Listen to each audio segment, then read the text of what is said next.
Hi, I'm Dr. Eloisa Bainosis, a certified primary care family physician and a fourth-year resident of the Family and Community Medicine Practice-Based Residency Training Program at the Batangas Medical Center. I'm the former Municipal Health Officer of the Municipality of Lian, Batangas from 2019 to 2023. It has a rural health unit and a lying-in facility which caters more than 60,000 people. Currently, I work as a Development Management Officer in the Provincial DOH Office under the Center for Health Development, Calabar Zone. I work as a DOH representative and caters DOH programs throughout the Batangas province. I've been a member of PIFP Batangas since 2020 and currently the President of Western Batangas Medical Society. We did community work and implemented DOH and local health programs such as immunization, prenatal care, and other population-based projects. Further, we catered a broad range of services to pediatric, adult, and elderly patients and did procedures such as normal deliveries, minor surgeries, and the like. Currently, I work at the DOH with diverse supervisory functions as a leader and navigator of healthcare in Batangas, while also managing my own clinic. I am Dr. Angela Gracia Paral Alegre, fourth-year medical resident of the Department of Family and Community Medicine Practice-Based Residency Training Program of the Batangas Medical Center. Currently, I am the Assistant City Health Officer of the Batangas City Health Office. The city has a total population of 356,240 with a total of 105 barangays. It has 20 rural health units.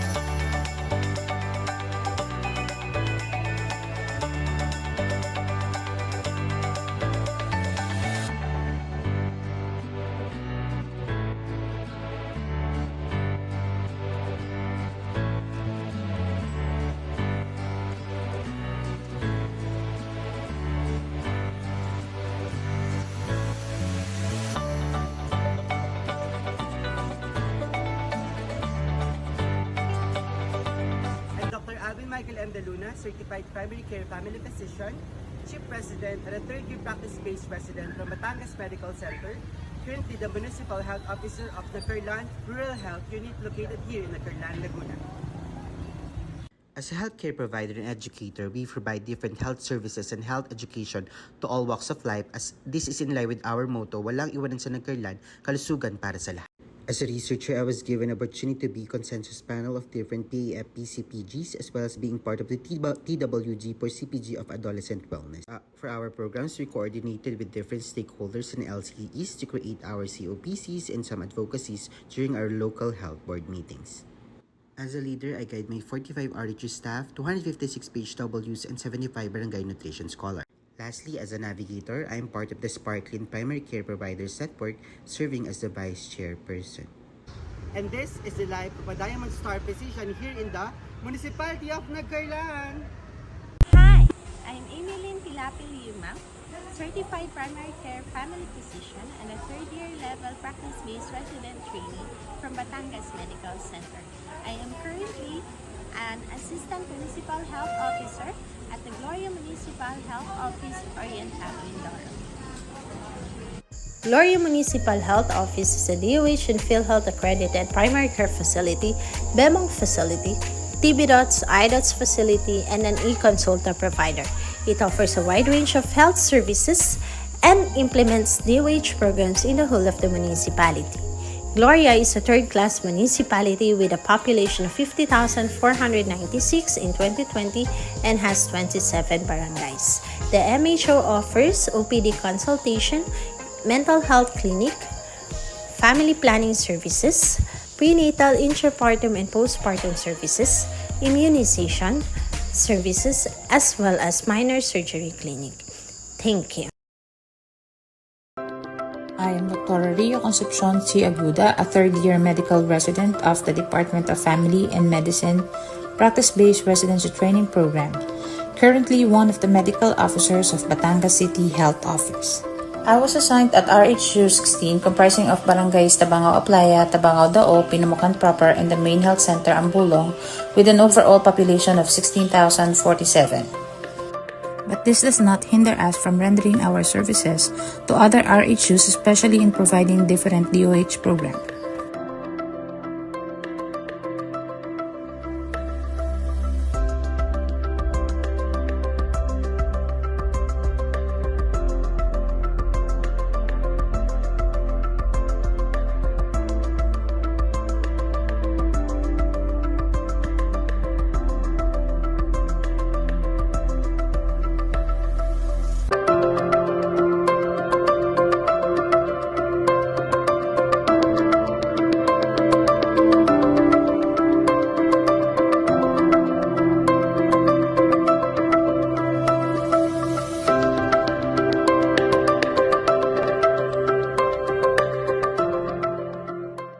I'm Dr. Perlisa S. Pasco, practice-based resident trainee of Family and Community Medicine at Batangas Medical Center. I'm also a member of PAFP Laguna Chapter. With my responsibilities of being the rural health physician of the city government of Lauyang, Laguna, highlights my commitment of being a diamond physician.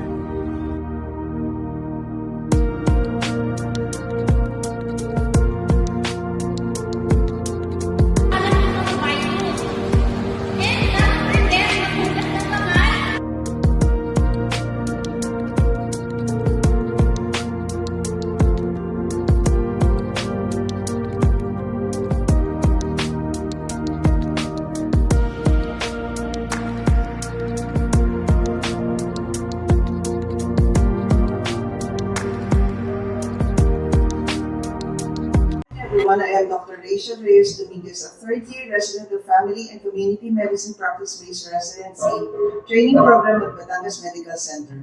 I am currently the Hospital Administrator and Chief Resident Physician of Jesus of Nazareth, a secondary hospital with a capacity of 200 patients. My role involves diagnosing and treating various medical conditions in areas such as OPD, ER, ORDR, and ward. Our facility is located at Guludi, Taas, Batangas City. Through my residency training in family and community medicine, I am committed to upholding the high standards of medical care while having elderly, adult, OBGYN, and pedi patients. I also gain expertise in managing diseases and value the importance of building rapport with patients and improve patient satisfaction. I work collaboratively with a team of healthcare professionals to ensure comprehensive patient care and enhance patient compliance with treatment plans to improve overall patient outcomes. I am a member of PAFP Batangas Chapter. Hello, I am Dr. Francis Lian Ramos, a second-year resident of Family and Community Medicine Practice-Based Residency Training Program at Batangas Medical Center. I am currently the RHPDT-TB of Ajongan RHU with a population of 53,000. Here is our RHU located at JP Laurel Street, Tabing Dagat, Ajongan, Romblon.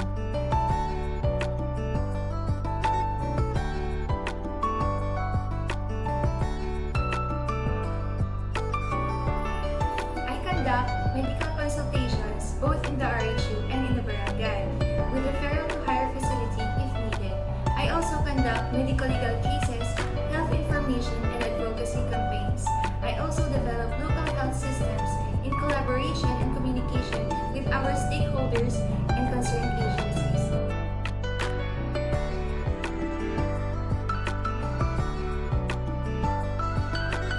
I am an associate member of the PAFP Batangas Chapter.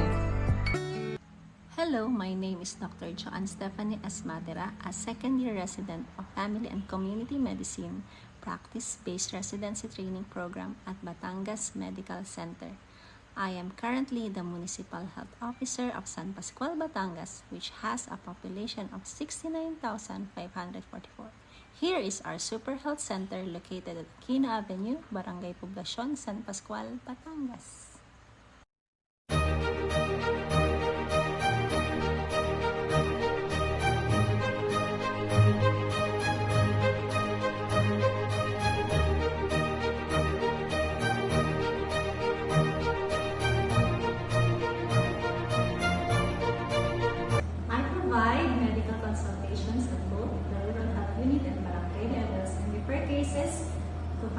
facilities when necessary. Additionally, I lead health information and advocacy campaigns and work on developing health systems through collaboration and communication with stakeholders and relevant agencies.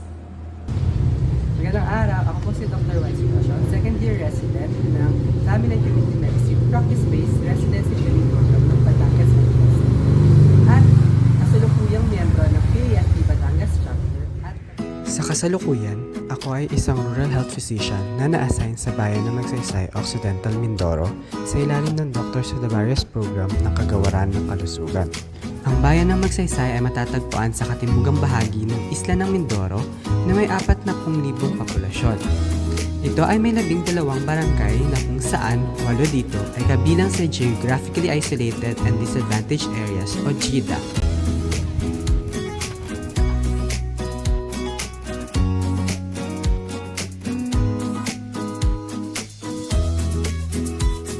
Ako rin ay may mga scheduled fieldworks upang maghatid ng serbisyong pangkalusugan sa komunidad, lalo na sa mga mangyan nakatira sa malalayong lugar ng bayan. Good day! I am Dr. Neil Albiar, a second-year Family and Community Medicine Practice-Based Resident Training at Batangas Medical Center. I am currently working as rural health physician, Dr. Tanubario in Puerto Galera, Oriental Mindoro, with a population of 41,000. I usually cater OPD consult for children, adult, and pregnant mothers in our facility.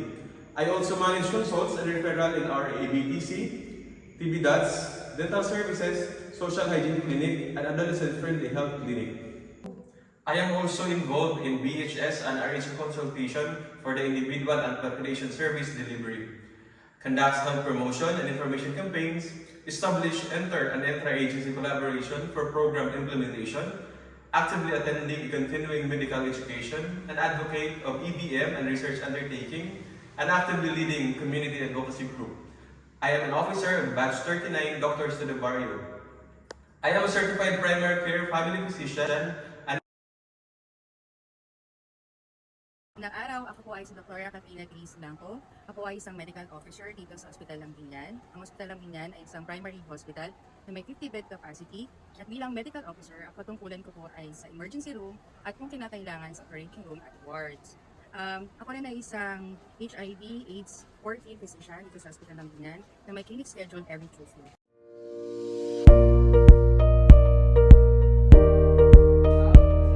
Healthcare provider.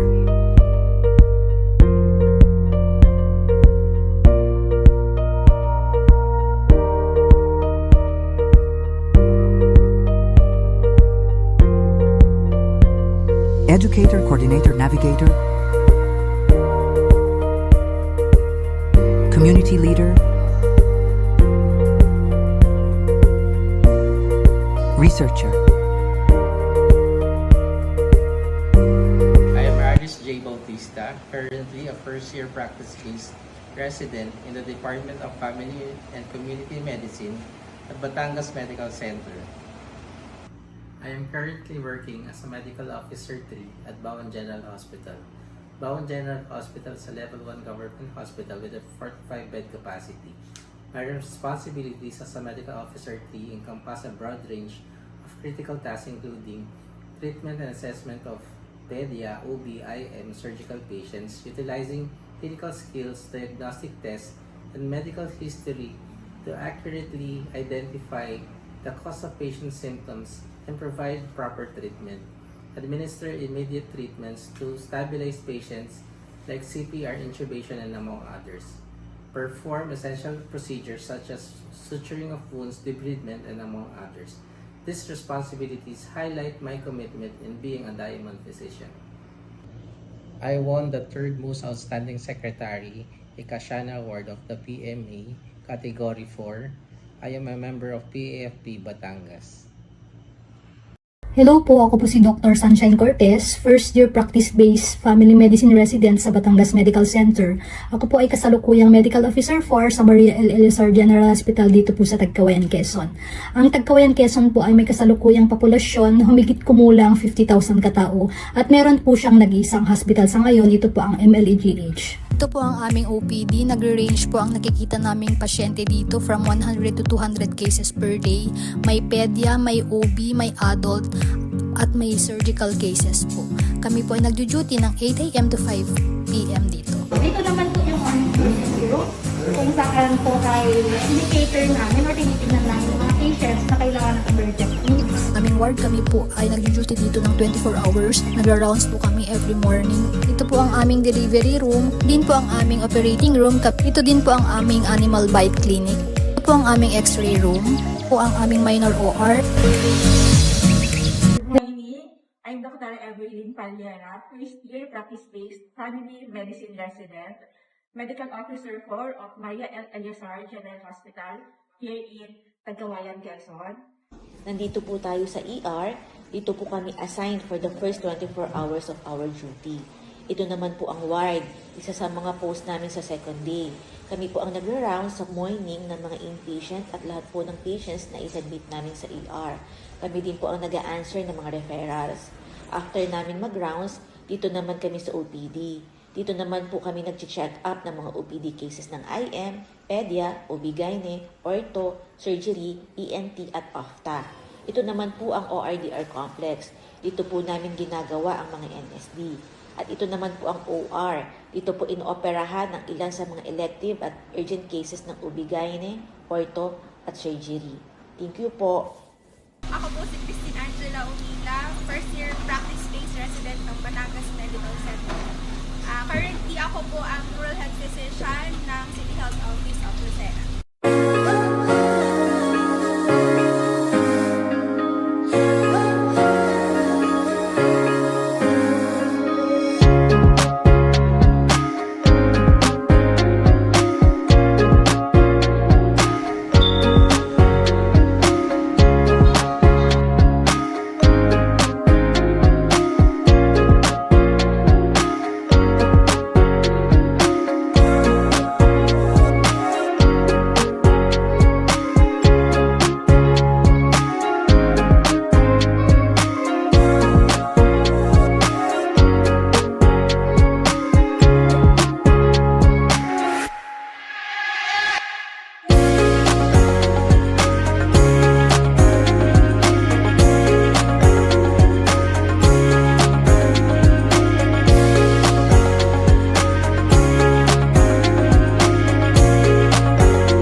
Good day. I'm Dr. Maria Rose Idilia Aceron, a first-year practice-based family and community medicine resident from Mamburao, the capital of Occidental Mindoro.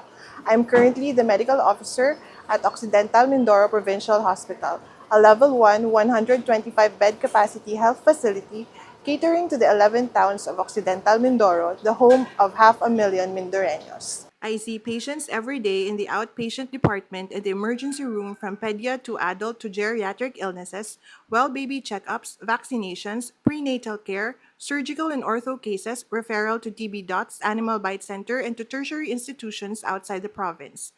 Apart from hospital duties, I do have my own private clinic as a general practitioner and as an aesthetic physician trained under Skin Medicine Aesthetic Center for Excellence and Philippine Academy of Aesthetic and Age Management Medicine. I am also a professor teaching medical office procedures at Occidental Mindoro State College. I do involve myself regularly in medical missions and speakerships in government health agencies and trainings in the barangay level as well. Magandang araw po sa inyong lahat. Ako po si Dr. Agnes S. Balicuatro. Ako po ay kasalukuyan nagtatrabaho sa Alabat Island District Hospital at may posisyon as Medical Officer 3. Ito po ay isang 25-bed capacity hospital at nasa 41 to 42,000 population po ang aming pinagsisilbihan. Sa kasalukuyan, meron po kaming 3 health centers dito, kaya lamang po ay isang doktor lang po ang nagduduty sa ngayon.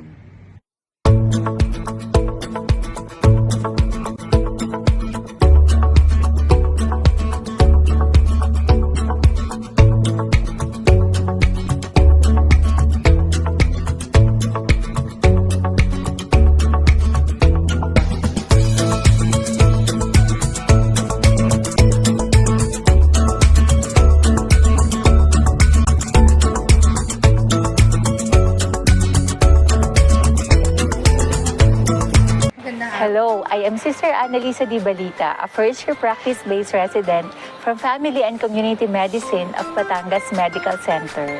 Currently, I am the Director of the Commission on Healthcare of the Archdiocese of Lipa, Community Physician of the Retired and Sickly Priest at St. Joseph Signorate, and for the 130 active priests as well. In our 2 private schools in Laguna and Bohol, I serve as the school physician who serves around 500 students. As a pastoral healthcare administrator, I function as a public health physician, social mobilizer, and healthcare advocacy promoter for the poor in collaboration with Provincial Health Office Batangas Region 4A. As a community physician under the Roman Catholic Archbishop of Lipa, my role is to provide quality and holistic management of common to complex diseases of priests in the pursuit of the sacredness of life from womb to tomb.